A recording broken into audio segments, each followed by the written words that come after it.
America के अंदर ना दौरान जंग आर्मी चीफ तब्दील हो गया। इतनी मजे की बात है, इसका मुझे नाम भी नहीं पता था। अमेरिका जंग लड़ रहा है, कभी इधर लड़ता है, कभी उधर लड़ता है। इतना बड़ा मुल्क है, सुपर पावर है, सबसे बड़ी फौज है, मुझे पता ही नहीं था कि आर्मी चीफ कौन है। और पाकिस्तान के बाहर जनाब हर मुल्क के साथ हमारा आर्मी चीफ डील करता है। अमेरिकन आर्मी चीफ का हमें पता ही नहीं। जनरल एंडी जॉर्ज, उसको फारिग कर दिया वजीर दिफा ने। अंदाजा करें आप, पीट हेगसेट जो है वो वजीर जंग या वजीर दिफा उसको कहते हैं। एक वजीर दिफा ने आर्मी चीफ उठा के बाहर फेंक दिया। उसने कहा हटाओ इसको, उसने कहा रिटायरमेंट लो, फारिग, सैक कर दिया। आर्मी चीफ वजीर दिफा ने उठा दिया। पाकिस्तान में ख्वाजा आसिफ ये सोच सकता है? और ख्वाजा आसिफ कई दफा उस प्रोटोकॉल में फंसा हुआ होता है जहां से आर्मी चीफ गुजर रहा होता है या कोई नीचे वाला ऑफिसर गुजर रहा होता है। ख्वाजा आसिफ की औकात एक सेक्टर कमांडर जैसी भी नहीं है, बल्कि वहां पे जो छोटे मोटे और ऑफिसर होते हैं, कर्नल बर्नल होते हैं, उतनी औकात भी नहीं है। बल्कि उससे नीचे वहां जो मेजर और कैप्टन होते हैं, ख्वाजा आसिफ की उतनी औकात भी नहीं है।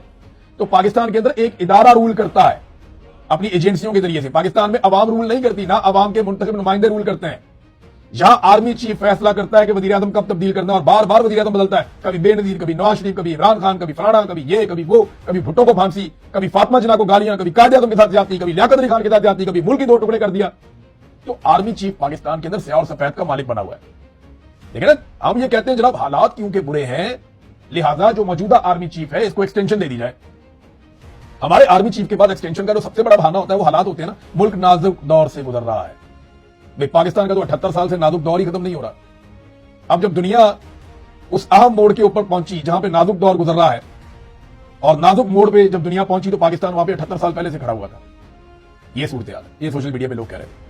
बहरहाल ख्वाजा आसिफ तो सोच भी नहीं सकता, भी ख्वाब भी नहीं देख सकता कि वो आर्मी चीफ तब्दील करेगा। बल्कि आर्मी चीफ क्या तब्दील करेगा, कोई रिटायर्ड जर्नैल को उसकी जगह से नहीं हटा सकता वो, जहां पे वो जाके लग जाए।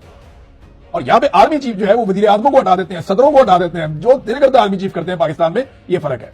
यहां जंग भी नहीं होती, आर्मी चीफ पक्के होकर बैठ जाते हैं, पक्के पैरी के हमने नहीं जाना। उधर उन्होंने जंग के बीच में आर्मी चीफ हटाया, जंग के बीच में हटाया। वो मुसलमान थोड़ी है। लेकिन हजरत उमर फारूक रज़ियल्लाहु ताला अन्हु ने दौरान महाज खालिद बिन वलीद रज़ियल्लाहु ताला अन्हु को हटा दिया था। जंगे जो है फौजी जीतते हैं, फौजें जीतती हैं और कौमों के साथ मिलकर जीतती हैं। जर्नैल कुछ नहीं बेचते, ये आते हैं और जाते हैं। बड़े बड़े शानदार जर्नैल भी होते हैं तो वो अपनी फौज के बगैर कुछ नहीं होते। बड़ी बड़ी हिकमत अमली होती है, लेकिन उनको अपनी फौज, असल चीज फौज होती है।